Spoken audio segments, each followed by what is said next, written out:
Hello, everyone, and welcome back to Anthropology 340, Native Cultures of North America. How's everybody doing? The first class of spring 2026 semester. Glad to have you back. See a lot of familiar faces out there, and I'm glad to be back here as well. A lot of you have had my courses before, so you know how it's going to go. There's not a lot of surprises, but let's go through. Today we're going to do just the basic first day of class kind of thing, since we've already had a little bit of time go by.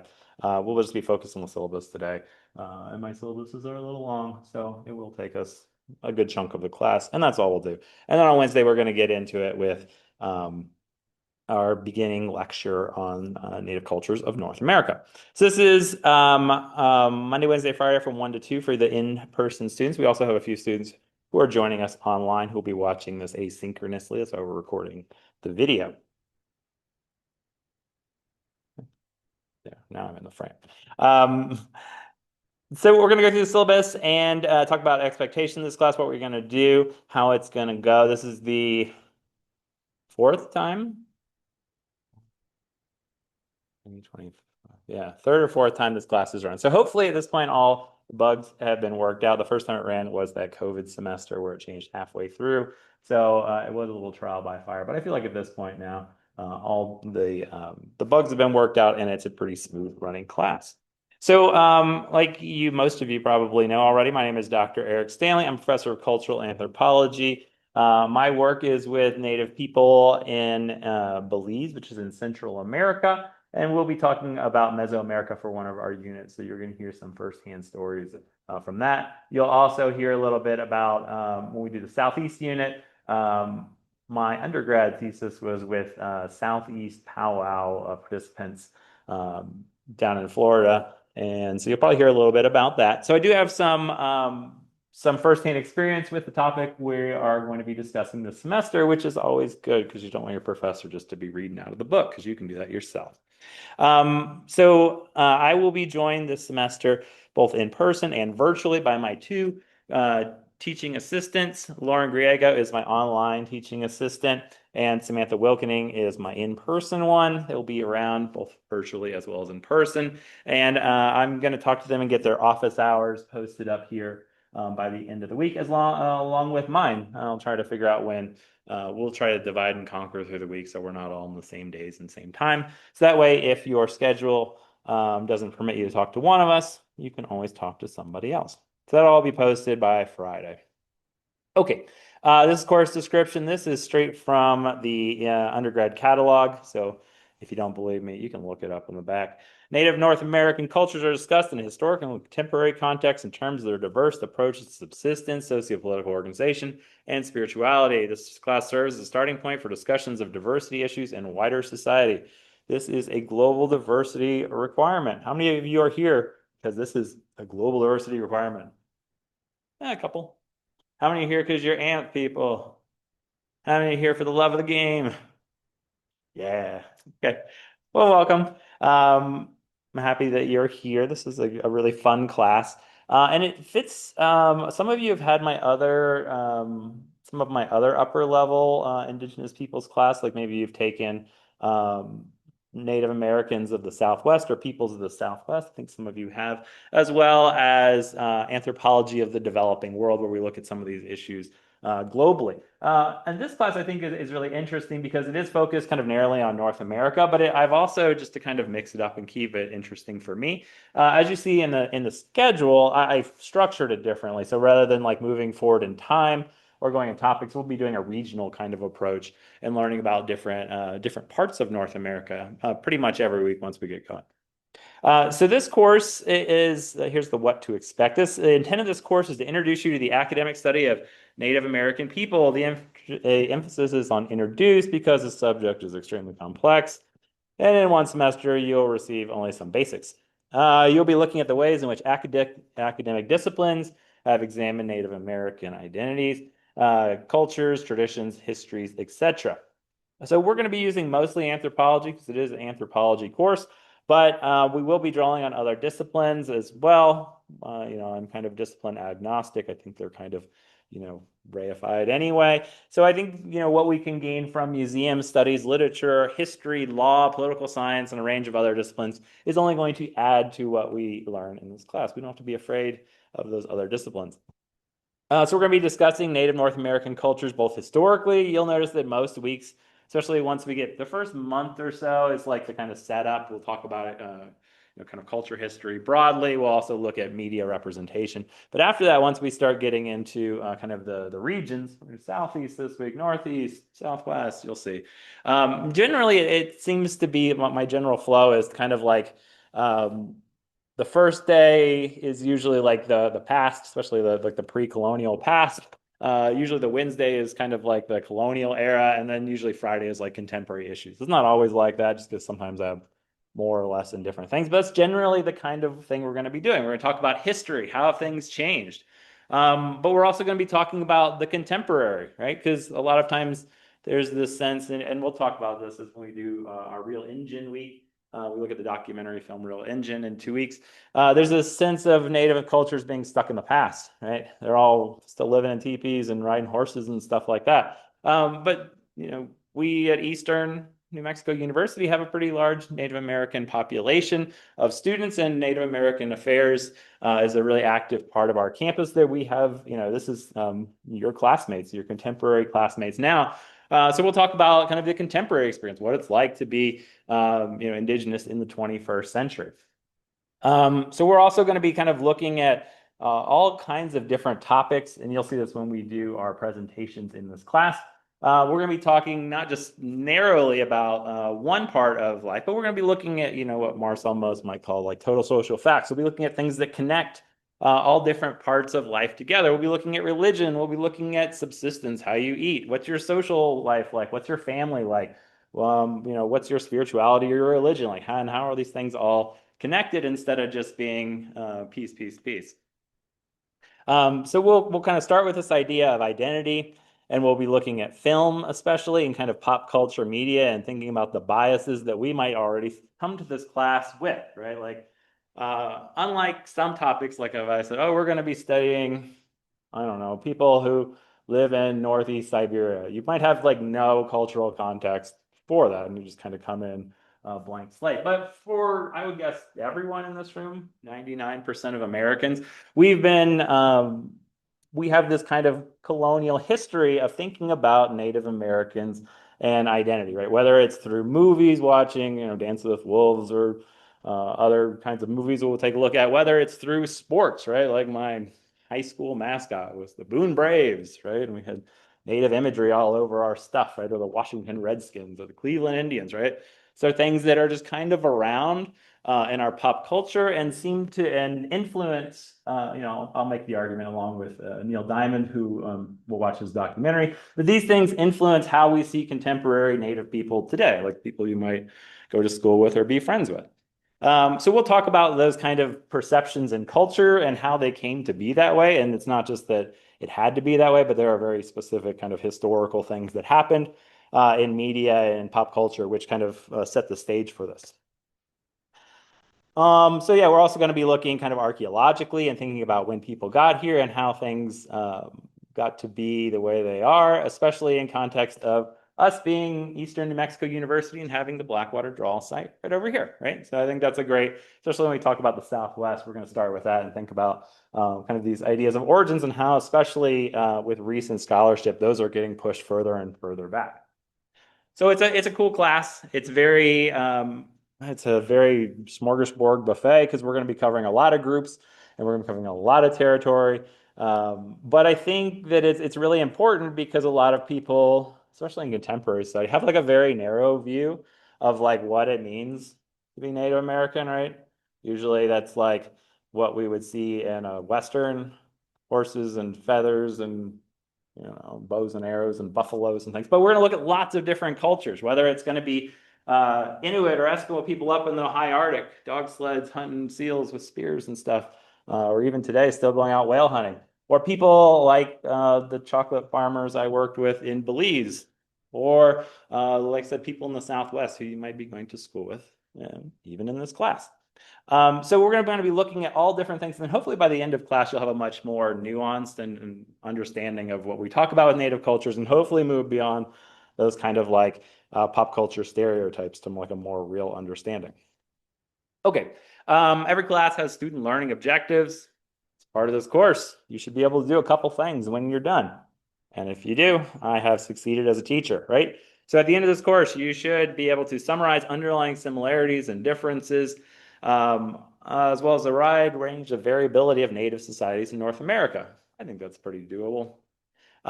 You're going to explain the historical and cultural experiences that have contributed to present day conditions, how the past influences today.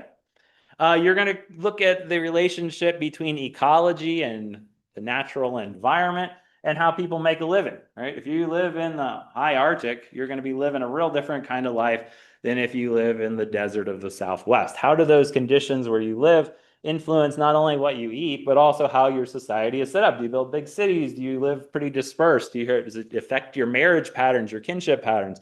Does it affect your religion? We're also going to be discussing current socio-cultural conditions, values, perspectives, and experiences of Native American groups. And you will have a chance to do a presentation, a paper and a presentation this semester, which we'll talk about, in which you will get to pick a group. And then you will learn a little bit about it and become the expert, and you will teach the rest of us about that group. One of the new initiatives that they're doing here at Eastern for HLC accreditation this cycle is to talk about how each class could help you in your careers. Because people are like, but why? Why take this class, right? So I think it's important to think about those things as we get started in this class, right? So I think one of the things that this class will help you do is to see, like I talked about just a few minutes ago, that these disciplines, which we tend to be like, oh, I'm an anthropology major, I'm a sociology major, I'm a history major, right? That these are all very connected. And to like silo ourselves off from one discipline to another just makes it we're kind of missing pieces of that puzzle. So you're going to move between different kind of evidence, thinking about like what kind of evidence do they use, from history or from sociology, from law, and how do these all kind of fit together? We're, like I said, again, just a moment ago, another thing we're going to do is thinking about how the past connects to the present. And a lot of whether you're working for like the Park Service or you're working for education or you're working in public policy, right? It's often important to think about how present day conditions are influenced by what went on in the past, right? None of us are a blank slate. We all have these kind of legacies of what our parents and grandparents went through that puts us in our unique position that we are today. And so we're going to think about that. And if you're going into one of those fields, I think that's a really important skill to have. We'll also be talking about representations. Again, if you're working in museums and putting up signs or displays, or you're working on educational stuff or public communication, or you're interacting with people in your community, maybe you're working for social services. It's really important to think about how these stereotypes get filtered through from media, often very unconsciously, on our parts at least, and how that might influence how we interact with other people, real life people today. And then finally, if you're into like land, environment, law, this is a great class for you, especially kind of being in New Mexico, right, where we are at the forefront of a lot of these issues about, who gets to decide what goes on certain pieces of land. Can you drill for oil on this land, or can you have gambling, or do you tax people on this land, or what is the relationship between tribal nations as sovereign governments and the federal government? How does that articulate? So if you're into policy, if you're into law, one of my friends from grad school is now a tribal lawyer for a tribe out in California, and so he kind of does this stuff all the time. And so maybe that's a direction you want to go in. Lots of things that you can do. Okay, so next part of the syllabus is kind of the I don't know. It's not exciting, but it's important. It's just not as charismatic as the rest, right? Textbooks. This is the textbook that I'm using. This is the 5th edition. I bought a bunch of copies for the library last year. They were 6th edition. I think they're red. I think 7th edition is out now. What color is 7th? Purple? That's cool. They're running out of colors, I guess. Finish off the rainbow. You can use any of these that you would like. It's a kind of expensive book. If someone were to put the chapters in the modules for you to read, that would be a shame. But you could, especially if you've ordered the book and it just hasn't arrived yet, and it doesn't arrive for the most of the class. Feel free to use the modules. I've put the chapters in there that you can use. Don't get me in trouble. Send the copyright police off me, or I won't be able to do that in the future. And it's I do it so you can get your books on time and not stress out. But they're there. Okay. I won't say anything else. If you want to buy one, they got it at the campus bookstore. I've also, like I said, bought 2 copies and put them in the library on reserve. You can go check them out there for 2 hours, 3 hours at a time. Sit in the bagel shop. I don't think you can take them home. You got to sit there. But they're great to read, and you can photocopy them if you need to, or read them there. You can also get them from online booksellers. There's probably students who've had this class before who would be happy to sell you their copy. There's lots of ways to get it. There's also a few articles, the Mesoamerica stuff. I have some articles which I put on Canvas for us to read because I don't think there's a reading in there for that. But whether it's in the textbook or on the Canvas, you gotta read this stuff. It's gonna be hard to do well if you don't read, especially because we'll talk about quizzes in a second. But I've switched the quizzes this semester from writing out short essay kind of quizzes, 3 questions, to multiple choice. And I've just taken them all from the textbook as a way to like do it. So if you have the textbook, all the answers are in here. If you don't have the textbook, it's going to be more difficult for you. So I would encourage you to do that. Okay.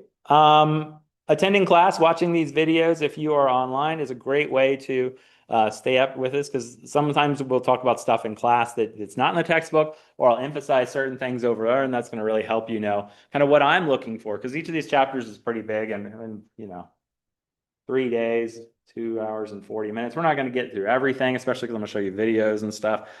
So it does pay to be attentive in class and to watch the videos. And for those of you who are in class, I will be posting these in the modules at the end of the day. So if you do miss them, or if you like miss a day, what did I miss? The video will be up there before I go home at the end of the day, and you can watch it there as well. Contact me if you need it. I'm gonna have office hours, 6 hours a week for this semester. I'll let you know when they are by Friday. Send me an email. I'll get back to you within 48 hours, except on weekends. Trying to have some work-life balance, but I'll do my best. 48 hours, we can do it. And I expect the same from you, right? If I send you something and you're just like, hey, you need to turn in this paper to get to the end of the class, and then I don't hear anything from you for a few months, and then it's like the last day of class, and you're like, oh, I'm ready. Let's do it.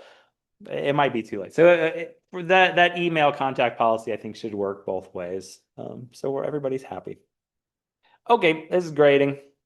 It's a standard grading scale. I think everybody at Eastern uses this 90 to 100, 80, 70, 60, and below 60 is an F.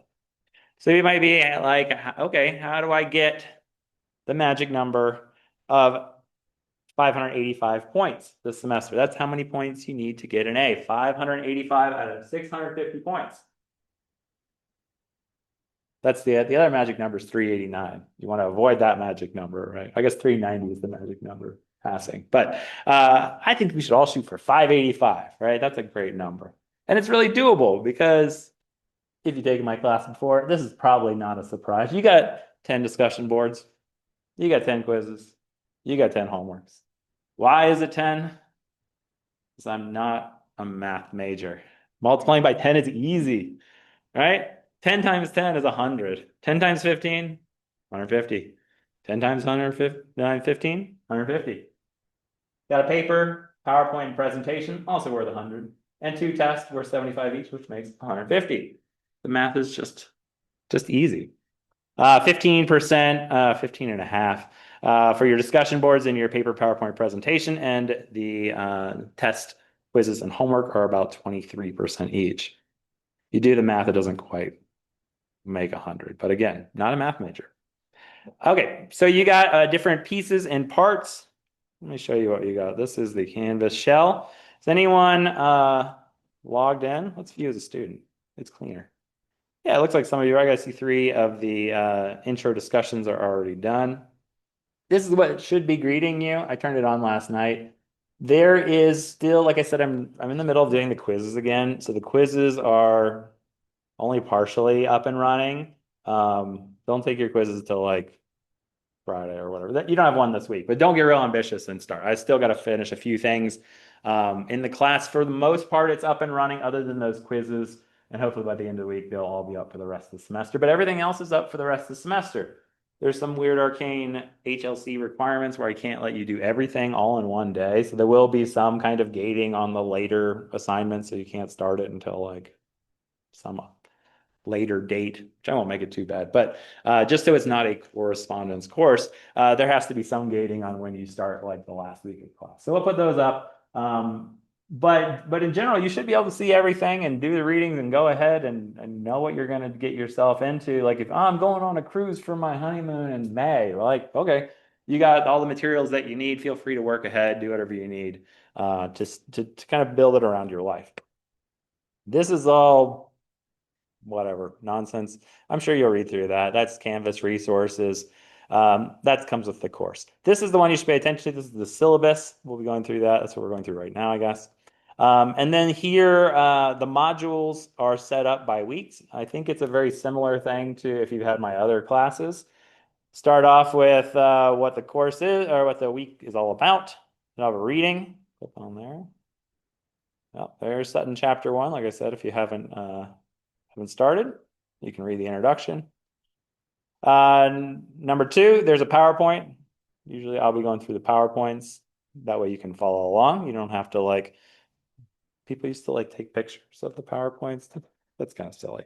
But they are there if you want to use them. They're great for review and they're great for letting you know what I think is important because I wouldn't have put them on the PowerPoint. It takes effort to put things on PowerPoints. I wouldn't put them on there if I didn't think it was worth it.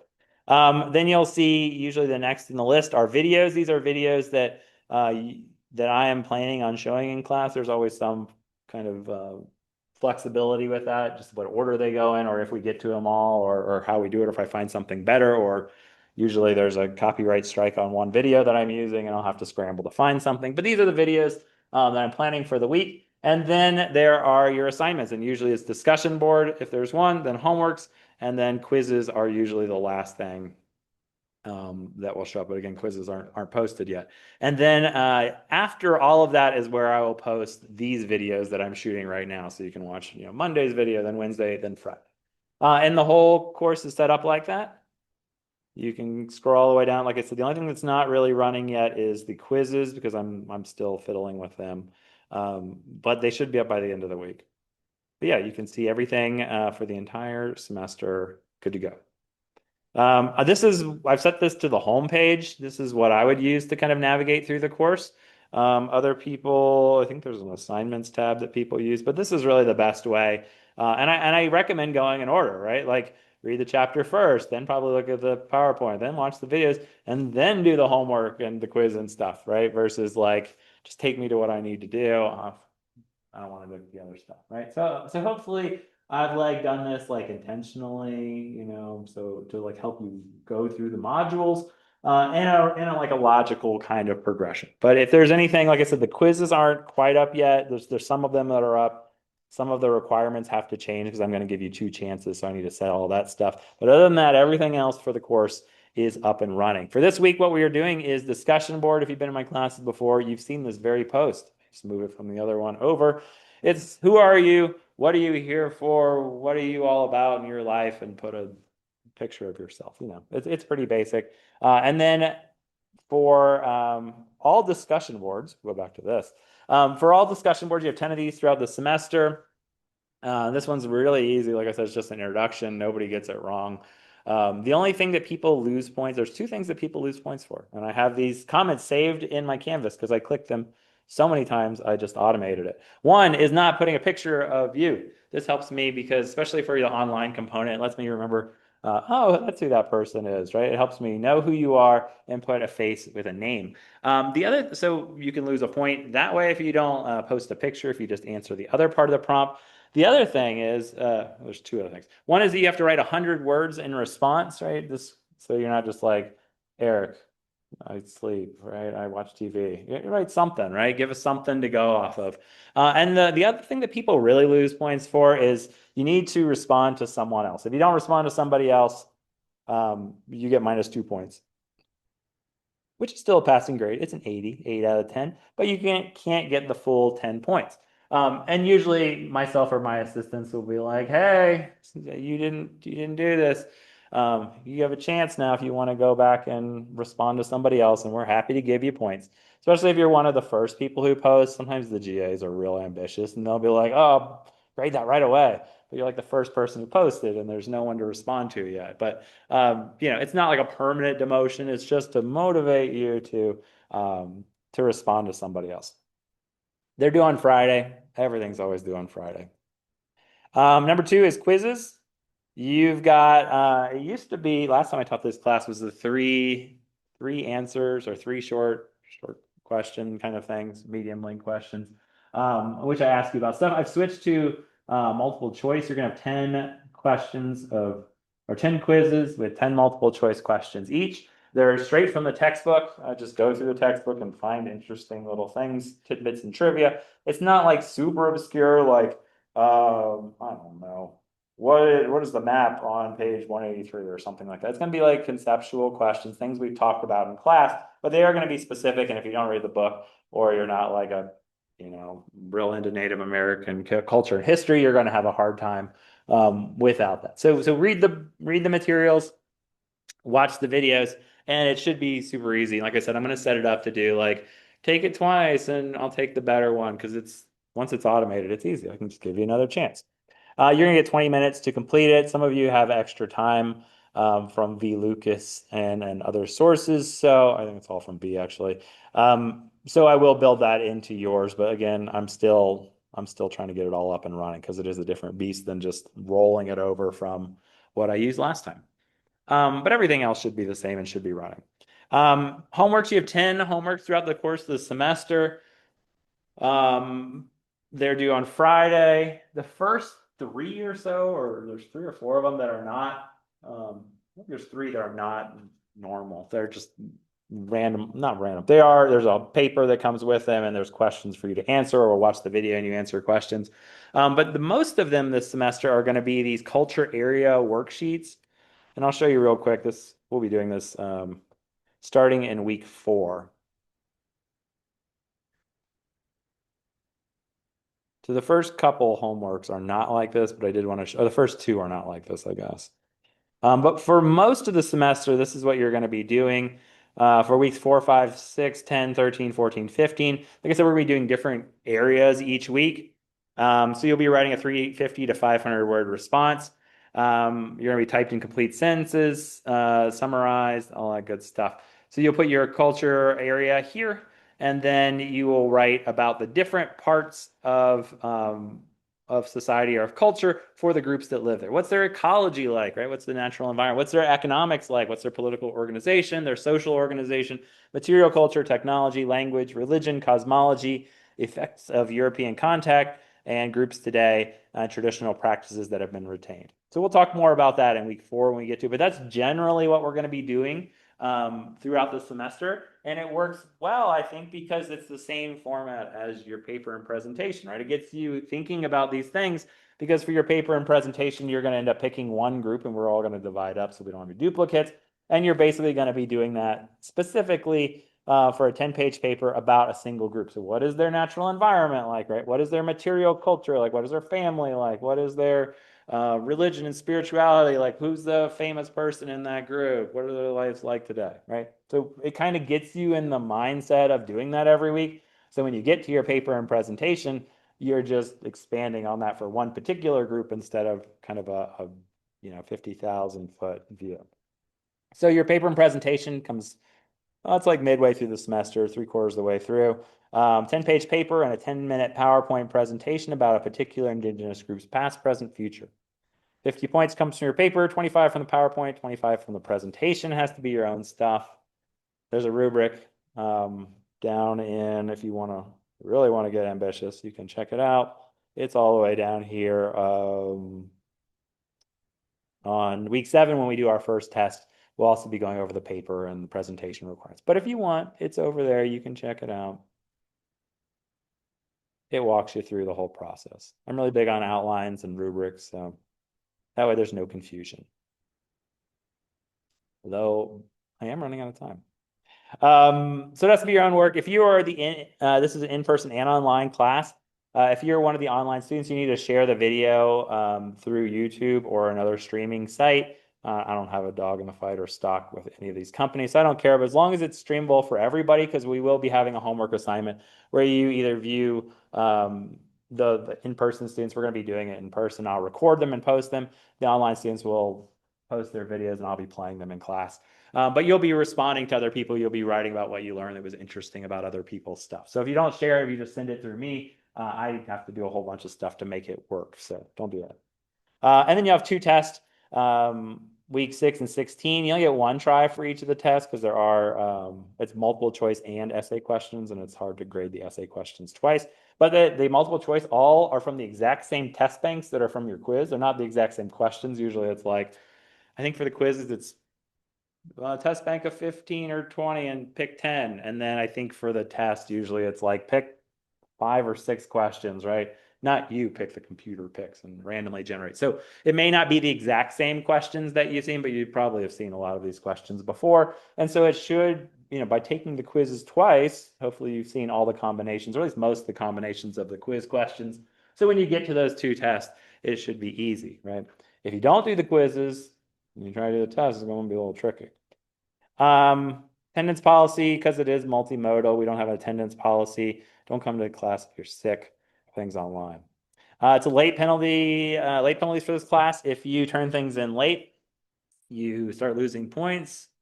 I put this in here because it's official. I don't like to take points off. It doesn't make you happy. It doesn't make me happy. But I do reserve the right for each week that you're late to take off something. That way you don't, turn in everything at the end of the semester. And because of this HLC thing as well, we've also, I think I put like a 3 or 4 week deadline on it. So they will start to close eventually. So like by the time you get to mid-February, probably that first introduction board won't be available. So don't, like, if you need a little bit of flexibility, it'd be built into it. If you need a lot of flexibility, you should come talk to me and discuss it. Right? 'Cause I'm trying to balance out your needs versus, what those people need. Yeah. Okay, a little bit of time. We'll be doing this, we'll be talking about this a lot. So I just wanted to kind of show you how the syllabus is set up. This tell you the first box is what week we're in, second box is the date, third box is the topic, fourth is what chapter you're supposed to read. Again, this is from mine. I don't know. I don't have the 7th edition if it doesn't match up, but you use common sense. If it says Southwest chapter 9 and your Southwest is chapter 5, don't read chapter 9 and be like, oh, I'm so confused why it doesn't match up. We'll be doing the topic, and like I said, he doesn't change the chapter order that much, but if there is some slight change, go with the topic instead of the chapter number, just because we're all working from different editions. And then the last one is important dates. Most of these are going to be due dates. Like, for instance, this week you have discussion board number 1 due on the 16th. The other things I put in there are no class. It's like Martin Luther King Day is next week, and we got President's Day coming up in February. You got spring break coming up. We also have the Williamson lectureship, which I help run. I'll be offering extra credit to go there because it'll be running the same time as this class, and I think it's a great experience for you guys to get to be a part of. I will have 2 conferences this semester, which I'll be at, the Southwest Popular and American Culture Association Conference, which some of your classmates are also going to with me. But that's during a review and test week, so you probably won't even notice that I'm not here. And then we do have one other week where I'll be at conference, and I'll make some videos, and my GAs will be here to entertain you for that week. Yeah, so you can see how the course is organized. There's basically this first bit, the first little couple weeks, introductions this week, culture area and history. And then we'll be watching the documentary Real Engine and thinking about media perceptions and stereotypes. Once we hit week 4, we'll be transitioning into the main body of this class where we'll be doing, it's like a tour, except for we don't have to pay money to fly around. We'll go to different places each week. We'll talk about the Southwest and the Northwest and the Southeast. We'll have a test, which will cover all of that material, Southwest, Northeast, Southeast, as well as culture area history, Real Engine. The tests are not cumulative, so after that, you still have to know basic facts and stuff, but I won't be asking you questions about the Southeast groups on test number 2. After test number 1, we got the Northeast, Great Basin, Mesoamerica. Then we'll have a week for presentations, both in person and online, High Plains, Subarctic, and the Arctic. We'll finish up our tour at the North Pole. Then we'll have test number 2 and review and stuff. Then graduation. Syllabus can change. It shouldn't hopefully change very much, especially after this week. I will put my office hours and stuff up there. That's the biggest change. The biggest change. The Canvas module will be, like I said, the quizzes and tests will show up this week with 2 chances added on for those. And maybe some just general housekeeping. There might be a few videos that, like I said, often they get copyright striked and I have to find something new. We're almost done. 2 more minutes. Feedback for graded work, 2 weeks is what you should expect. If you haven't, probably contact me and I'll angrily shake my fingers at the GAs and say, do it. But I'm only teaching 2 classes this semester and I got 2 GAs in me. So I feel like we wouldn't be on it, especially with this switch from written quizzes to multiple choice. I feel like you're going to get your grades pretty quick. Canvas, you all know it. You love it. It's not Blackboard, I guess. Not Compass, you know better. There's lots of weird AI features they've added to it, translated to different languages and help you find stuff. I don't know. We had a meeting about it this week. We'll see if it works. They're going to start charging us money for it in next semester. So if you find something you like, let us know. If you find something you don't like, let us know, and we'll adjust the budget for it accordingly. Netiquette, this is online and in person. Be nice to each other online, especially in the discussion boards. Don't be mean to each other. Nobody likes that. Don't treat it like it's Reddit, right? Support services, there's lots of things. You pay for it.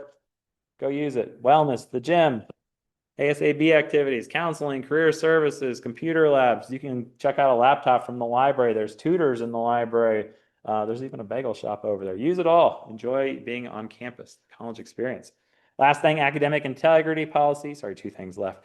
Don't cheat. Don't use ChatGPT. It's part of the reason I moved away from those written quizzes because people were just putting them in ChatGPT and I would get the same ones from everybody. I said, that seems interesting. But don't use that, especially for your paper. I've just done so many of these now. I can spot it from like a mile away. I'm real good at it. Academic integrity, it's the same as back in my day, they had a folder full of old papers and you could buy them, right? Don't do that. You're here, you're taking anthropology class. Like you're doing it for your own education, your edification. It's great. So don't cheat. If you fall behind though, if you feel like you're falling behind, just talk to me. I'm happy to work with you. Don't freak out. Disability statement, I've gotten some from V. Lucas. If you got something, talk to her. It's all got to come from her. If you need extra time, I'm happy to work with you. Modalities, shifts, you need to bring your service animal or whatever, just talk to me. We'll make it happen. FERPA, even if your parents pay for your classes, they can't ask for your grades. Copyright, it's all my stuff.